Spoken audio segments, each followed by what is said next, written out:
சுந்தர் பிச்சை கணினியில் தொழில்நுட்பத்துறையில் தவிர்க்க முடியாத ஒரு பெயர். இன்று உலக கோடீஸ்வரர்களில் ஒருவர். தமிழகத்தின் மதுரையில் ஒரு நடுத்தர குடும்பத்தில் பிறந்து வளர்ந்து பிரசித்தி பெற்ற ஸ்டான்ஃபோர்ட் பல்கலைக்கழகத்தில் பட்டம் பெற்றவர்.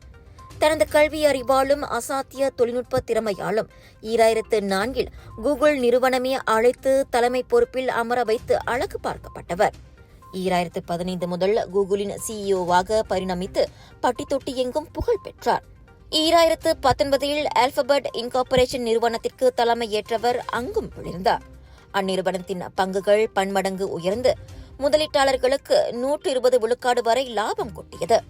அதன் விளைவு சுந்தர் பிச்சையின் சொத்து மதிப்பும் கணிசமாக உயர்ந்து இன்று முதன்முறையாக உலக கோடீஸ்வரர்கள் பட்டியலில் இடம் பிடித்துள்ளார். ப்ளூம்பர்க் நிறுவனத்தின் தகவலின்படி அவரின் சொத்து மதிப்பு $1.1 பில்லியன் உயர்ந்துள்ளது. ஃபார்ப்ஸ் சஞ்சிகையின் கோடீஸ்வரர்கள் பட்டியலிலும் சுந்தர் பிச்சையின் நிகர சொத்து மதிப்பு $1.2 பில்லியன் இருக்கிறது. வழக்கமாக ஒரு நிறுவனத்தின் உரிமையாளர்கள்தான் கோடீஸ்வரர்களாக இருப்பர்.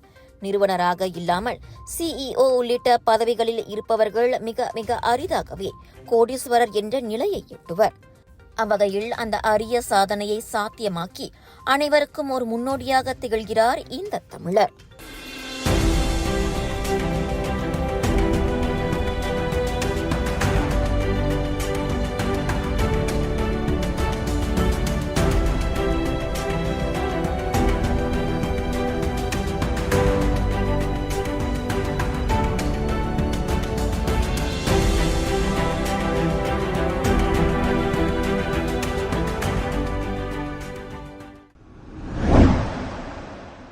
விலையோ மலிவு, செலவோ குறைவு, தரமோ உயர்வு, மனமோ நிறைவு.